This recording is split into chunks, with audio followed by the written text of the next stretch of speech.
Welcome to life line. కొంచెం కాషాయం కాసిన్ని గుళికలు, ఒక మసాజ్ మరియు చిటికెడు చూర్ణం మాత్రమే కాదు ఆయుర్వేదం అంటే. ఆయుర్వేదం అంతకు మించి ఎంతో ఉన్నప్పటికీ కేరళ వైద్యులు ఇప్పటిదాకా అదే పరిచయం చేశారు మనకు. కానీ ఆయుర్వేదం ఎంతో అభివృద్ధి చెందింది. నాగార్జున కొండయద్దు నాగార్జునుడు ఎన్నో అద్భుత ఫాస్ట్ యాక్టింగ్ ఆయుర్వేద ఔషధాలు కనిపెట్టారు. అయితే కేరళ వాళ్ళు 1500 సంవత్సరాలు వెనుకబడి ఉన్నారు. పారిశ్రామిక విప్లవంలో సింథటిక్ కెమిస్ట్రీ రావడంతో ఈ నాగరికత వెనుకబడిపోయింది. పైగా బ్రిటిష్ వాళ్ళు ఇండియన్స్కు ఆ రెస్పెక్ట్ దక్కకుండా చేశారని అప్పటి కాలం ఇండియన్ కెమిస్టులు విచారం వ్యక్తం చేశారు. వారి నమ్మకం ఇప్పుడు రుజువైంది. తొందరగా పనిచేసే ఔషధాల వల్ల ఎవిడెన్స్ బేస్డ్ ఔషధాలు రుజువులతో నిరూపించబడింది. ప్రతినిత్యం ప్రగతిశీల వైద్య విషయాలతో మన ముందుకొచ్చే 14 తరాల వైద్య విశారదులు, వైద్యరత్న, ప్రముఖ ఆయుర్వేద వైద్య నిపుణులు, Sri Guru Ayurcare pharma private limited CEO doctor Bukka Mahesh Babu గారు మనతో పాటు ఉన్నారు. వారిని అడిగి మరిన్ని విషయాలు తెలుసుకుందాం. నమస్కారం డాక్టర్ గారు. గడ్డలు, రొమ్ముల్లో గడ్డలు అంటే చాలా మంది భయపడిపోతూ ఉంటారు. అసలు ఏ వయసు వాళ్ళకు వస్తాయి, ఎందుకు వస్తాయి అంటారు? అంటే ప్రధానంగా ఏంటంటే అసలు ఇక్కడ తెలుసుకోవాల్సిన విషయం ఏంటంటే ఆయుర్వేద వైద్యులు అంటే ఏమిటో మామూలు చిన్న చిన్నవి చూస్తారని జనసామాన్యంలో అందరూ పబ్లిక్లో మాట్లాడుతూ ఉంటారు. ఒక ఆయుర్వేదం డాక్టర్ దగ్గరికి వెళ్ళాలంటే కూడా అబ్బే ఇది కాదులే, వాళ్ళ వల్ల ఇంగ్లీష్ డాక్టర్ అయితేనే బాగా చూస్తారని ఇట్లా రకరకాలైనటువంటి ఒపీనియన్స్ ఉంటాయి. నేను చాలా పెద్ద పెద్ద విషయాలు మాట్లాడుతున్నాను. టీవీ నేను వేదికగా కేస్ స్టడీస్ దాదాపు 2015 నుంచి నేను చూపిస్తూనే ఉన్నాను.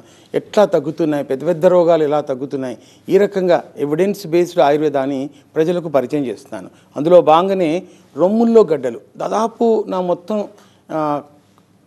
ప్రాక్టీస్లో భాగంగా 30 సంవత్సరాల అనుభవంలో కొన్ని వేల కేసులు చూసుంటాం ఇట్లాంటివి. ఎందుకంటే ఇదంతా కూడా చిన్న వయసు వాళ్ళకు వస్తాయి కాబట్టి అదే వాళ్ళ పర్సనల్ సంబంధించిన విషయాలు ఉంటాయి కాబట్టి బయటికి వెలుగులోకి సంపూర్ణంగా చెప్పలేకపోతాం.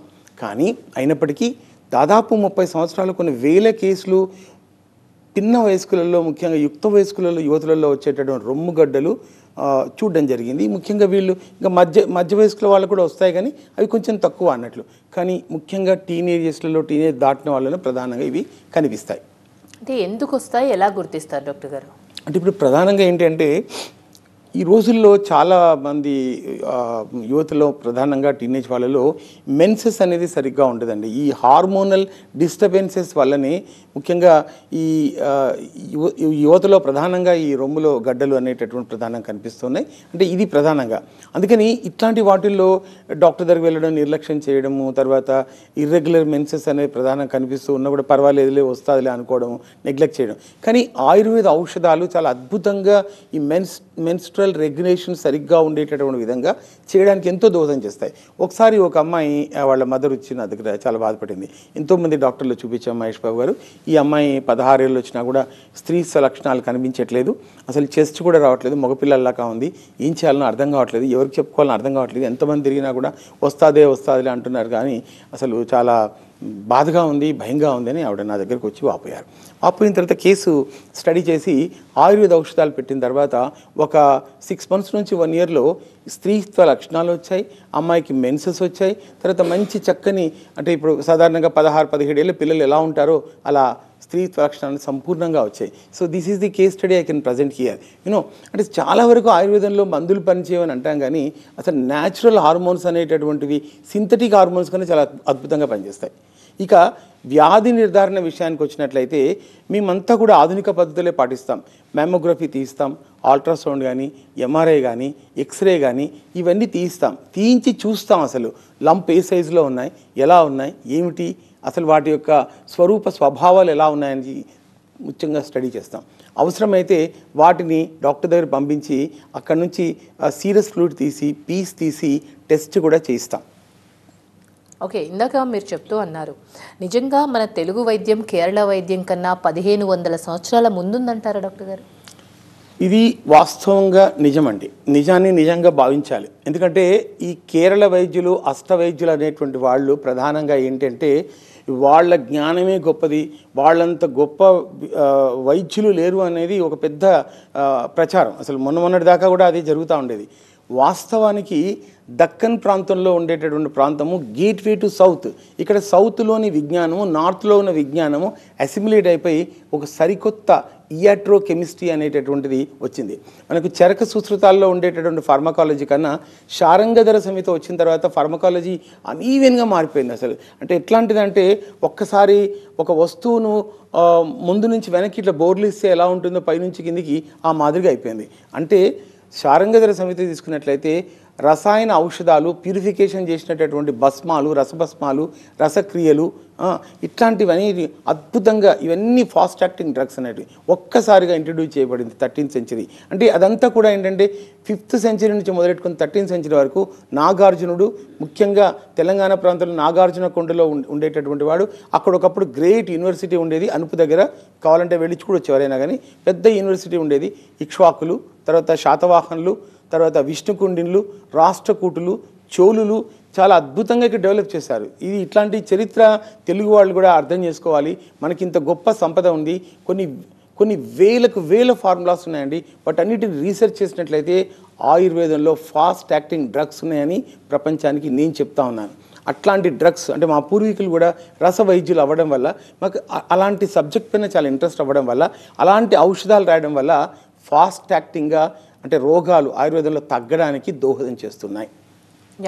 ఈ ఫాస్ట్ యాక్టింగ్ డ్రగ్స్ అనేవి ఇప్పుడు గడ్డలన్నీ నివారించడానికి ఏ విధంగా వర్క్ చేస్తాయంటారు? మీరు ఎలా గుర్తిస్తారు ఆ గడ్డలు ఉన్నాయని ఎలా గుర్తిస్తారు? అంటే ఇప్పుడు చాలా వరకు ఏంటంటే ఇప్పుడు పిల్లలు స్నానం చేసేటప్పుడు వాళ్ళని చూసుకొని వాళ్ళు గుర్తించి రొమ్ముల్లో గడ్డలు ఉన్నాయి, అవి బరువుగా ఉన్నాయి, తర్వాత మెన్సెస్ వచ్చినప్పుడు నొప్పిగా ఉంటున్నాయని చెప్పని కంప్లైంట్ చేస్తారు. సో అప్పటికే అంటే మా దగ్గరికి వచ్చేటప్పటికి ఇంగ్లీష్ డాక్టర్ దగ్గరికి వెళ్ళి చేసేసి వాళ్ళు దాన్ని సర్జరీ అన్నప్పుడు కానీ మా దగ్గరికి రారు. అట్లా వచ్చినప్పుడు రిపోర్ట్స్ అన్ని స్టడీ చేస్తాం, అవసరమైతే కొన్ని రిపోర్ట్స్ తీసుకుంటాం. అంటే మళ్ళీ కొత్తవి చేయించి ఒక నిర్ధారణకు వచ్చి ఔషధాల చేతను తగ్గించినటువంటి సందర్భాలు కోకొల్లలుగా ఉన్నాయండి. నేను చాలా కేసెస్లో, ఎందుకంటే ఇది ఒక పర్సనల్ అంటే కంప్లీట్ ఒక ఉమెన్ పర్సనాలిటీ సంబంధించిన విషయం కాబట్టి చాలామంది మాట్లాడలేకపోతారు. చూద్దాం. ఒక కాలర్ ఉన్నారండి, సుప్రియ వరంగల్ నుంచి కాల్ చేశారు. సుప్రియ గారు నమస్తే అండి. నమస్తే మేడం. డాక్టర్ గారు ఉన్నారు, మీ క్వశ్చన్ ఏంటండి? చెప్పమ్మా సుప్రియ గారు. నమస్తే సార్. చెప్తాలి సార్, మీ దగ్గర మెడిసిన్స్ యూజ్ చేశాను సార్. చాలా మటుకు నాకు చాలా ఇంప్రూవ్మెంట్. దేనికోసం వాడారమ్మా? బ్రెస్ట్ లో యాక్చువల్ గా సిస్ట్ వచ్చింది సార్, నాకు లంప్. ఇంగ్లీష్ మెడిసిన్ యూజ్ చేశాను సార్. ఎంత యూజ్ చేసినా కానీ ఇంప్రూవ్మెంట్ అనేది లేదు సార్. ఓకే, మీ దగ్గర కన్సల్ట్ అయిన తర్వాత నాకు మెడిసిన్స్ ఇచ్చారు. నేను వితిన్ ఒక 6 months నుంచి మీ దగ్గర మెడిసిన్ యూజ్ చేస్తున్నాను సార్. ఆల్మోస్ట్ చాలా మటుకు ఇంప్రూవ్మెంట్ ఉంది సార్. ఓకే, అంటే ఇంతకు ముందు సర్జరీ చేసి తీసేయాలని ఏమైనా చెప్పారమ్మా?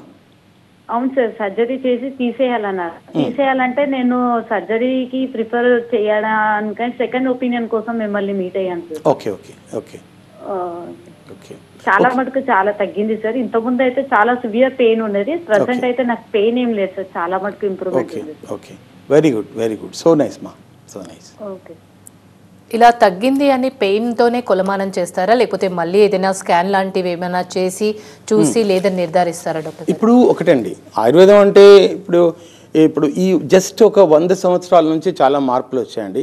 ఈ ప్రపంచ చరిత్ర ముఖ్యంగా ఆయుర్వేదం తీసుకున్నట్లయితే ఒకప్పుడు గ్రీకులు కానివ్వండి, రోమన్లు కానివ్వండి, పర్షియన్స్ కానివ్వండి, చైనీస్ కానివ్వండి, కంబోడియన్స్ కానివ్వండి, మలేషియన్స్ కానివ్వండి, తర్వాత జపనీస్ వాళ్ళు కానివ్వండి, బర్మా, టిబెట్, నేపాల్, సిలోన్, ఇలాంటి అన్ని ప్రాంతాల నుంచి భారతదేశానికి వచ్చే చదువుకునేవాళ్ళు. వైద్యం కూడా కావాలంటే నెట్లో వెళ్ళి చూడండి. తక్షశిల నుంచి మొదలెట్టుకున్నట్లయితే నలంద వరకు, నాగార్జున కొండ వరకు కూడా భారతదేశం వచ్చి చదువుకున్నారు. ఇక చరిత్రను మభ్యపెట్టి మాట్లాడితే దాని వాళ్ళకి నేను సమాధానం చెప్పలేను, కానీ అందరు ఇక్కడ చదువుకునే వాళ్ళే. కాబట్టి భారతదేశం అనేది వైద్యంలో కూడా అద్భుతమైనటువంటి పరిశోధనలు చేసింది. ఎన్నో పుస్తకాలు నేను దాని లాస్ట్ ఎపిసోడ్లో చెప్పాను.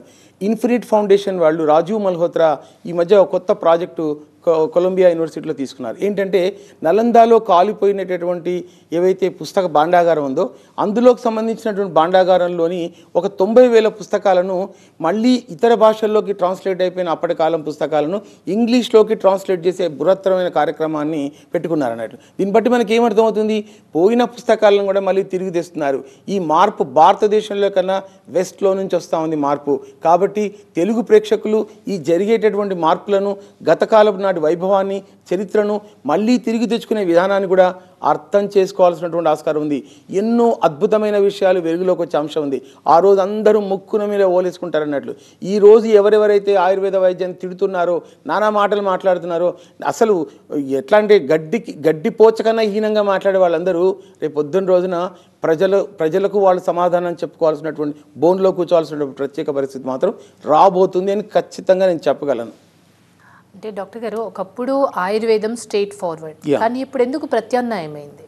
అంటే ఒకటండి, ఇప్పుడు దీనికి కొంచెం చరిత్ర అర్థం చేసుకోవాల్సిన ఆస్కారం ఉంటుంది. ఇప్పుడు భారతదేశంలో మీకు ఆల్మోస్ట్ 16th సెంచరీలో ఎప్పుడైతే తల్లికోట యుద్ధంలో విజయనగర సామ్రాజ్యం కొలాప్స్ అయిపోయిందో అప్పుడే బ్రిటిష్ వాళ్ళు ఎంటర్ అయ్యారు. అప్పటికే మనకు పోర్చుగల్ వాళ్ళు వచ్చేసారు, తర్వాత వీళ్ళు వచ్చేసారు, అంతే. స్పానిష్ పీపుల్, పోర్చుగల్ వాళ్ళు వచ్చేసారు భారతదేశంలోకి.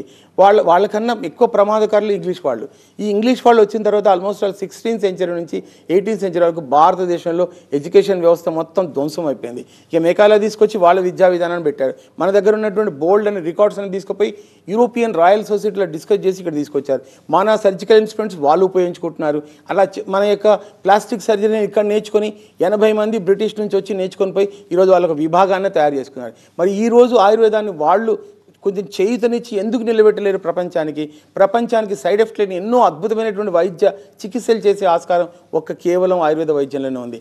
బ్రిటిష్ వాళ్ళు పని కట్టుకొని దీన్ని డబ్బులు ఇవ్వకుండా వాళ్ళ యొక్క ప్రభుత్వం ఉన్న రోజుల్లో దీన్ని నెగ్లెక్ట్ చేసి ఇది దాన్ని సైంటిఫిక్ ఫర్వర్కు అనుకూలంగా లేదని ఏవో రకరకాలైనటువంటి అభాండాలు వేసేసి దాన్ని ప్రజల దృష్టి మరల్చి దానికి ఎన్నో కుట్రలు కుతంత్రాలు చేశారన్నట్లు, ఇక సామ్రాజ్య విస్తరణకు వాళ్ళ వైద్యమే గొప్పది అన్నట్టుగా చేసేసారు. ఇట్లాంటి కుట్రకు బలైనందువల్ల స్ట్రైట్ మెడిసిన్గా ఉండేటటువంటి భారతీయ వైద్యం ప్రపంచానికి ఈరోజు ఆల్టర్నేటివ్గా మారింది. ఈరోజు మళ్ళీ చిగురిస్తూ తన యొక్క పూర్వ వైభవాన్ని తెచ్చుకునే దిశలో శరవేగంగా పరుగులు తీస్తుందని మాత్రం సగర్వంగా నేను ప్రకటించగలను. రొమ్ములో గడ్డల్ని చాలా మంది నిర్లక్ష్యం చేస్తూ ఉంటారు. కొందరు సిస్ట్ అంటూ ఉంటారు, కొందరు చాలా డేంజర్, కొందరు వరి అవుతారు, కొందరు వరి కాదు. నెగ్లెక్ట్ చేయడం వల్ల ఏమవుతుందంటారు? అంటే మనకు ప్రధానంగా ఏంటంటే ఇట్లాంటి రొమ్ముల్లో గడ్డలు కనుక వచ్చినప్పుడు ముందస్తుగా శశవిషలు మానేసి ఫస్ట్ ఆయుర్వేద వైద్యుడి దగ్గరికి వచ్చి, చక్కగా అనుభవం ఉన్న వాళ్ళ దగ్గరికి వచ్చి, ఇలాంటి చికిత్సలు చేసే వాళ్ళ దగ్గరికి వచ్చి వైద్యం చేయించుకున్నట్లయితే ఖచ్చితంగా కరిగిపోతాయి. ఇక నిర్లక్ష్యం చేసినట్లయితే చాలా సందర్భాల్లో అవి క్యాన్సరస్ మాసెస్ కిందకి అయ్యేటటువంటి ఆస్కారం ఉందన్నట్లు. ఇంకా అలాంటప్పుడు ఇంకా జనరల్గా ఇప్పుడు ఉండేటటువంటి సిస్టమ్ ప్రకారంగానే ఇంకా కీమోథెరపీ అని, రేడియోథెరపీ అని ఇంకా వెళ్ళాల్సినటువంటి ఆస్కారం ఉంటుందన్నట్లు. అట్లాంటి వాటిల్లో పడిపోకుండా ఉండాలంటే ముందస్తుగా గమనించుకొని, చెక్ చేసుకొని, అద్దం ముందు నిలబడి చెక్ చేసుకొని, స్నానం చేసేటప్పుడైనా చెక్ చేసుకొని, గడ్డ పెరుగుతుందా లేదా, గడ్డ ఎప్పుడు వచ్చింది, వెంటనే వెళ్ళినట్లయితే అద్భుతమైనటువంటి ఫలితాలు సొంతం చేసుకోవచ్చు. నెగ్లెక్ట్ చేయకుండా ఉండాల్సిన ఆస్కారం ఉంది. ఓకే, ఇందులో కూడా స్టేజెస్ లాంటివి ఉంటాయంటారా డాక్టర్ గారు? సర్జరీకి వెళ్తారు చాలామంది, అలా వెళ్ళడం వల్ల మళ్ళీ రావంటారా? అంటే స్టేజెస్ అంటే ఒకటండి, ఇప్పుడు లంప్ అనేది ఎటువంటిది ఒక చిన్న బాల్ లాంటిది, కదులుతూ ఉంటుంది, కొన్ని సందర్భాల్లో నొప్పి వస్తూ ఉంటుంది, అది సిస్ట్ కింద మారుతూ ఉంది. ఆ సిస్ట్ అనేటటువంటి క్రమంగా పెరుగుతూ పోతున్నట్లయితే అది క్యాన్సరస్ మాస్ కింద మారే ఆస్కారం ఉంటుంది. సో సర్జరీ చేసిన తర్వాత కూడా రికరెన్స్ అనేది కనిపిస్తుంది. ఒక్కొక్కసారి ఇక ఈ యొక్క క్యాన్సర్ సెల్స్ అనేది వేరే దగ్గర ఇంకెక్కడైనా కూడా వచ్చే ఆస్కారం కూడా ఉంటుంది. కాబట్టి ఈ విషయంలో మాత్రం ముందస్తు జాగ్రత్తలు అనేటటువంటివి మనకు ఒక సంపూర్ణ ఆరోగ్యాన్ని ఎన్రిచ్ చేసేటటువంటి ఆస్కారం మాత్రం ఉంది. ఓకే, ఆయుర్వేద ఔషధ కంపెనీలకు R&D ప్రోడక్ట్ ఎలా ఉన్నాయంటారు? ఈ ఆయుర్వేద కంపెనీల గురించి ఎంత తక్కువ చెప్తే అంత మంచిదండి. నిజంగా చెప్పాలంటే మనము ఇంగ్లీషు ఫార్మస్యూటికల్ కంపెనీస్ ఎంతైతే రీసెర్చ్ చేస్తాయో, అంటే వాళ్ళు కూడా మొదట్లో అసలు ఫైజర్ కంపెనీ తీసుకోండి, మొదట్లో చిన్న ఔషధాలే చేసేవాళ్ళు. 1849లో ఆ కంపెనీ ఎస్టాబ్లిష్ అయింది. అట్లనే చాలా కంపెనీలు తీసుకుని కూడా 1-2 ప్రోడక్ట్లతోనే వాళ్ళు వచ్చారన్నట్లు. కానీ ఆయుర్వేద ఔషధ కంపెనీలు వందల మందులు తయారు చేస్తారు, కానీ ఖచ్చితత్వాన్ని వాళ్ళు నిర్ధారించకుండా శాస్త్రాల్లో చెప్పని ప్రజల మధ్యలోకి తీసుకొస్తారన్నట్లు. సో ఇది వైద్యుడికి ఎంత బాధ అంటే, ఇప్పుడు నేను చూడండి దాదాపు ఎంత కాలం నుంచి చెప్తున్నావు చూడండి, ఆయుర్వేదాన్ని ఎవిడెన్స్ బేస్డ్ కింద చెప్పడానికి ఎంత అగచాట్లు పడుతున్నా, ఎంత కష్టపడుతున్నా, ఎంత ప్రజలను ప్రభావితం చేయడానికి నేను శ్రమ పడుతున్నా చూడండి. ఔషధ కంపెనీలు ఏం చేస్తున్నాయి, పలానా డ్రగ్ యోగరాజ్ గుగ్గులు తయారు చేస్తాం, పలానా తయారు చేస్తాం. అసలు అందులో ఉండేటువంటి ఔషధాలు ఎక్కడ ప్రభావశీలంగా పనిచేస్తున్నాయనే ఖచ్చితత్వాన్ని వాళ్ళు చెప్పలేకపోతున్నారు. ఇది నిజంగా ఒక నిజమైనటువంటి సత్యమే. మనం ఇంగ్లీష్ వైద్యం గురించి విమర్శిస్తున్నాం, కానీ ఆయుర్వేదాన్ని కూడా విమర్శించాల్సినటువంటి ఆస్కారం ఉందండి. ఎందుకంటే ప్రజలకు నేను ఫాస్ట్ యాక్టింగ్ ట్రీట్మెంట్స్ ఇవ్వడానికి కారణం ఏంటంటే I have done extensive research, I have very big library. To be frank, నేను వచ్చేటప్పుడు ప్రిపేర్ అవుతాను, నా రికార్డ్స్ తీసుకుంటాను, చెక్ చేసుకుంటాను. ఎందుకంటే ఇంగ్లీష్ వైద్యుల ముందు మనం ఏదో వాళ్ళ ముందు మనం తక్కువ కావద్దు, మన ముందు మనం కూడా తల ఎత్తుకొని నిలబడాలి. ట్రెడిషనల్ ఆయుర్వేద అనేటటువంటిది తల ఎత్తుకొని ఒక ఖడ్గం ధరించి నిలబడాలి అనేదే నా ఫిలాసఫీ. ఎందుకంటే దాంట్లో కూడా సైంటిఫిక్ ఎవిడెన్స్ ఉంది, సైంటిఫిక్ ఫిలాసఫీ ఉంది, రేషనాలిటీ ఉంది, కాజ్ అండ్ ఎఫెక్టివ్ అన్నీ ఉన్నాయి. అదే విషయం చాలామంది ఇంగ్లీష్ డాక్టర్స్ కూడా సపోర్ట్ చేస్తారు. మహేష్ బాబు గారు చాలా బాగా మాట్లాడతారు. నా గురించి నేను చెప్పుకోవాల్సిన అవసరం లేదు, ప్రజలకు నా వైద్యం తెలుసు, నేను చేస్తున్న పనితనం కూడా తెలుసు. కాబట్టి ఆయుర్వేదంలో ఉండేటటువంటి ఔషధ కంపెనీలు కూడా R&D బాగా చేయాలి, ఇంగ్లీష్ వైద్యులు మెచ్చుకునేంత లెవెల్లో వాళ్ళు చేయాలి. అప్పుడు ఇంగ్లీష్ డాక్టర్స్ కూడా ఆయుర్వేద ఔషధాలు రాస్తారు. డాక్టర్ గారు, మీరు ఏదైనా ఎవిడెన్స్తోనే చెప్తా అని చెప్పేసి అంటున్నారు, దానిపైన రీసెర్చ్ చేస్తా అంటున్నారు. మరి ఇందాక మనం మాట్లాడుతూ 1500 ముందుంది ఆంధ్రప్రదేశ్ కేరళ వైద్యము, వెనక ఉంది 1500 అన్నారు. ఏ ఎవిడెన్స్తో చెప్పారు మేడం గారు? ఒకప్పుడు ఈ అష్టవైద్యులు అందరూ కూడా అసలు ఈ గోల్డ్ మెడిసిన్స్ కానీ, పెరల్స్ కానీ, సిల్వర్ సంబంధించిన భస్మాలు కానీ, అబ్రక భస్మాలు కానీ రాసేవాళ్ళే లేరు. కొన్ని కాలేజీలలో, మెడికల్ కాలేజీలలో అసలు కెమిస్ట్రీ డిపార్ట్మెంట్ అనేది చిన్న సొరుగులాగా ఉంటుంది అన్నట్లు, అసలు లేనే లేదు అక్కడ. అది తమిళుల యొక్క అత్యంత ప్రాచీన కాలమైనటువంటి రాసాయనిక శాస్త్రంతో తయారైనటువంటి ఔషధాలు ఏవి, ఈ భస్మాలు కానీ ఇవన్నీ కూడా ప్యూరిఫై చేసి వాడేటటువంటివి. అసలు వాళ్ళకి తెలియదు అది. ఒకప్పుడు మొన్నటి దాకా అది మంచిది కాదని వాళ్ళే ప్రబోధించారు. ఇప్పుడు మళ్ళీ వాళ్ళు కూడా తయారు చేస్తూ ఉన్నారు, స్వర్ణ భస్మాని, మరొకటని, ఇంకోటని. మరి నిన్న వద్దని ఈరోజు ఎందుకు చెప్తా ఉన్నారు మీరు? అంటే మీకు అవగాహన లేదని అర్థం కదా అక్కడ. కాబట్టి తెలుగు వాళ్ళకి ఆ ప్రత్యేకత చెందుతుంది. ఫాస్ట్ యాక్టింగ్ డ్రగ్స్ అనేటువంటి కావాలంటే నెట్లోకి వెళ్ళి నాగార్జున, సిద్ధ నాగార్జున అని కొట్టి చూడండి. అసలు శ్రీశైలంలో, శ్రీపర్వతంలో అద్భుతమైనటువంటి రీసెర్చ్ R&D జరిగిందండి. అది నిజమైనటువంటి సత్యం చెప్పాలంటే. ఆ విజ్ఞానం అనేటటువంటిది China, Japan, Malaysia, Thailand, Singapore, Sumatra, Sri Lanka, ఎక్కడెక్కడో, టిబెట్, నేపాల్, ఎక్కడెక్కడికో వెళ్ళింది.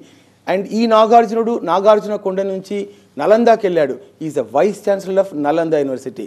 సో నేను చరిత్రను కూడా ఎంత చక్కగా చెప్తా. తెలుగు వాళ్ళ యొక్క విశిష్టమైనటువంటి గౌరవం చెప్పాలంటే ఆ కీర్తి మొత్తం తెలంగాణకు చెందుతుంది. అయితే క్యాన్సర్ చికిత్సలో భాగంగా కొన్ని కార్పొరేట్ సంస్థలు ఆయుర్వేదాన్ని ఎందుకు ప్రోత్సహిస్తున్నాయి? మేడం, ఒక మాట ఈరోజు నిజం మాట్లాడుకుందాం. ఎందుకంటే క్యాన్సర్ సెల్స్ను సమర్థవంతంగా క్రంచ్ చేయగలిగినటువంటి నేపథ్యం మనకు లేదు. ఎంతసేపు చూసినా మనం రేడియేషన్ ఇస్తున్నాం, బలమైన కీమోథెరపీ ఇస్తున్నాం. కీమోథెరపీలో కూడా విన్క్రిస్టిన్ కూడా ఆయుర్వేదంలోంచి డెవలప్ అయినటువంటిదే. వింకా రోజీ అనే ప్లాంట్లోంచి డెవలప్ చేయబడింది. ఇంకా కూడా ఏమిటి అంటే టాటా క్యాన్సర్ మెమోరియల్ ఇన్స్టిట్యూట్ వాళ్ళు ఒక 30 ఎకరాలలో ఆయుర్వేద ఆసుపత్రిని పెట్టి దాదాపు ఒక 300 ఔషధ మొక్కలు, ఆయుర్వేద మొక్కలను పెంచుతూ వాటి చేత చికిత్స చేయాలనేటువంటి నిర్ధారణకు వచ్చారు. కొన్ని ఔషధాలపైన, ప్రధానంగా అశ్వగంధ పైన అద్భుతమైనటువంటి ఫలితాలు రావడం వల్ల వాళ్ళు ప్రధానంగా ఆయుర్వేదం పైన కేంద్రీకరించడానికి కృతనిశ్చయంతో ఉన్నారు. ఎందుకంటే నిజంగా చెప్పాలంటే అది ప్రపంచ చరిత్రలో ఒక సువర్ణాక్షరాలతో రాయాల్సిన రోజులు. మునుముందు రోజుల్లో ఆయుర్వేద ఔషధాలు, క్యాన్సర్ పైన పనిచేసే ఔషధాలు ఖచ్చితంగా వస్తాయి. బిగినింగ్ స్టేజ్లో ఉండేటువంటి క్యాన్సర్ అనేటువంటిది తగ్గేటటువంటి ఆస్కారం కూడా ఉంది. నేను లాస్ట్ ఎపిసోడ్లో చెప్పాను, నాకు వచ్చిన ఫలితాలను కూడా ప్రజల ముందు పెట్టాను. నాకు ఇక్కడ ఏ సిస్టమ్ పైన యుద్ధం లేదు, నాకు ఎవరిపైనా కానీ ఏ రకమైన భేషజాలు లేవు. ఆయుర్వేదంలో నేను చూసిన ఫలితాలు, నా ద్వారా బాగుపడ్డటువంటి వాళ్ళను సంబంధించినటువంటిది చెప్పాను తప్ప ఎవరితోనో ఇది పోరాటం కాదు, ఎవరితో ఇది యుద్ధం కాదు, ఎవరితో ఇది కత్తి ఫైటింగ్ ఎంత మాత్రం కాదు. ఆయుర్వేదం అనేటటువంటిది అజరామరమైనది. శివుడు పార్వతీదేవికి, పార్వతీదేవి నందీశ్వరునికి, నందీశ్వరుడు ఈ యొక్క సిద్ధులకు, నవనాథ సిద్ధులకు, కార్తికేయునికి ఇట్లాంటి వాళ్లకు ప్రబోధించిన తర్వాత ఈ భూమిపైకి వచ్చినటువంటి అద్భుత రసాయన శాస్త్రంతో కూడినటువంటి ఆయుర్వేద భస్మాలు, రసమూలికలు, తర్వాత ఇవన్నీ కూడా ఎన్నో అద్భుతమైనటువంటి వచ్చాయి. కాబట్టి ఆ పరమశివుడు మన దేశానికి, ఆ ఆది దంపతులు విజ్ఞానానికి, సర్వస్వానికి, రసాయన శాస్త్రానికి ఆద్యుడు. కాబట్టి అట్లాంటి విజ్ఞానాన్ని సగటు భారతీయులు గౌరవించాలి. వాళ్ళకి అవసరమైనప్పుడు దాన్ని తీసుకోవాలి. ఆయుర్వేద వైద్యం కూడా మర్యాద ఇచ్చినట్లయితే క్యాన్సర్ అనే దాన్ని వచ్చే రోజుల్లో అద్భుతమైనటువంటి మాలిక్యూల్స్ అనేవి ఆయుర్వేదం అందివ్వబడుతుంది. ఆయుర్వేదంలో క్యాన్సర్ గడ్డలు కానీ ఇతర ఏ గడ్డలైనా కూడా అవి రాకుండా ఒకసారి వేసుకుంటే తగ్గిపోవడము మళ్ళీ ఫ్యూచర్లో రాకుండా ఉండే అవకాశం ఉందంటారా? ఇప్పుడు నా దగ్గర వైద్యం చేసుకునే వాళ్ళని చూస్తున్నాను కదండి. నిన్న ఒక లేడీ వచ్చారు. ఆ లేడీ వచ్చేసి ఆవిడ దాదాపు ఒక 8 నెలలు రెగ్యులర్గా వాడారు. రొమ్ముల్లో గడ్డలు మొత్తం కరిగిపోయినాయి. ఆవిడకు రుమేటెడ్ ఆర్థరైటిస్ ఉంది, అది కూడా తగ్గిపోయింది. అతను వాళ్ళ హస్బెండ్ అయితే అసలు మామూలుగా చెప్పట్లేదు అన్నట్లు. నిజంగా మహేష్ బాబు గారు మీలాంటి వాడిజుల్లో ఉండబట్టే ఆయుర్వేద వైద్యం నిలబడి ఉందని చాలా మనస్ఫూర్తిగా ధన్యవాదాలు తెలియజేస్తున్నాడు. ఎందుకంటే ఇది పర్సనల్కి సంబంధించిన విషయం కాబట్టి నేను వాళ్ళ యొక్క పేర్లు, వాళ్ళకి ఎట్లా ట్రీట్మెంట్ జరిగింది నేను వివరించి చెప్పలేను. నమ్మకం ఉన్న వాళ్ళు రావచ్చు, నమ్మకం లేని వారు రాకపోయినా బాధ లేదు. కానీ ఆయుర్వేద వైద్యం అనేది ఎవరికన్నా తక్కువ కాదు. అద్భుతమైనటువంటి విషయాలను తన సొంతం చేసుకుంది. అద్భుతమైనటువంటి మాలిక్యూల్స్ ఆయుర్వేదంలో ఉన్నాయని మాత్రం నేను సవినయంగా ప్రేక్షకులకు మనవి చేస్తున్నాను. మీరు కొంచెం ఉన్నప్పుడే కనుక వచ్చినట్లయితే అతి తక్కువ ఖర్చుతో అద్భుతమైన ఫలితాలు సొంతం చేసుకోవచ్చు. వచ్చే ముందు మీ రిపోర్ట్స్ చక్కగా డేటా అంతా సేకరించుకొని ఒక నోట్స్ రాసుకొని ఒక జిస్ట్ మాదిరిగా రాసుకొని వచ్చినట్లయితే మంచి వైద్యం పొందే ఆస్కారం ఉంది. ఓకే, అంటే ఆయుర్వేదం వాడేటప్పుడు ఇతరేతర మందులు వాడొద్ది అని అంటారు, అది ఒక మిత్ అంటారా లేకపోతే నిజంగానే ఏ మందులు ఆయుర్వేదం వాడేటప్పుడు వాళ్ళకి వేరే ఏదైనా జబ్బులున్నా ఇతరేతర మందులు వాడకూడదు ఆయుర్వేదమే వాడాలి అని అంటారు, అది మిత్ లేకపోతే వాస్తవం చెప్పాలంటే అలోపతిలో ఉండేటటువంటి చాలా డ్రగ్స్, యాక్చువల్లీ నేను నిన్న ఒక బుక్ చదివాను లైబ్రరీలో. దాంట్లో ఏంటంటే డాక్టర్ పి కుటుంబయ్య అని అతను ancient Ayurveda medicine, oriental medicine అని రాశాడు ఆయన. తర్వాత డాక్టర్ బాలకృష్ణ అతను కిడ్నీ సంబంధించిన రోగాలు ఎట్లా వచ్చాయని చాలా వేల సంవత్సరాల నుంచి దానికి సంబంధించిన డేటా ఇచ్చారు. ఆ డేటాలో భాగంగా ఎన్నో అంశాలు చెప్పాడు. ఆయుర్వేదంలో ఉండేటటువంటి ఎన్నో మొక్కలు అలోపతిలోకి వెళ్ళి ఇంజెక్షన్స్ కింద మారాయి. కావాలంటే చెక్ ద రికార్డ్స్. ఓకే, కాబట్టి అలోపతి ఆయుర్వేదం అనేటటువంటిది కరెక్ట్గా కనుక ఫ్యూజ్ చేస్తే రెండు కూడా అద్భుతంగా కలిసిపోతాయి. అద్భుతమైన మాలిక్యూల్ చేయొచ్చు. రేపొద్దున ఔషధ ఇండస్ట్రీ అనేది కొన్ని వేల కోట్లు లక్షల కోట్ల రూపాయలతో పెట్టినా కూడా మాలిక్యూల్స్ రావట్లేదు. కాబట్టి వచ్చే రోజుల్లో మల్టీనేషనల్ కంపెనీస్ కూడా ఆయుర్వేదంతో రావాలని ఉవ్విర్లుడుతూ ఉన్నాయి. వెల్కమ్ బరోస్లో దాదాపు 500 ఆయుర్వేద పుస్తకాలు ఉన్నాయని మీకు సవినయంగా మనవి చేసిన. వాళ్ళు కూడా ఆయుర్వేదం పుస్తకాలు రాస్తున్నారంటే ప్రేక్షకులారా మీరు అర్థం చేసుకోండి, Ayurveda is going to change a lot. And in addition to that allopathy is also changing its own face.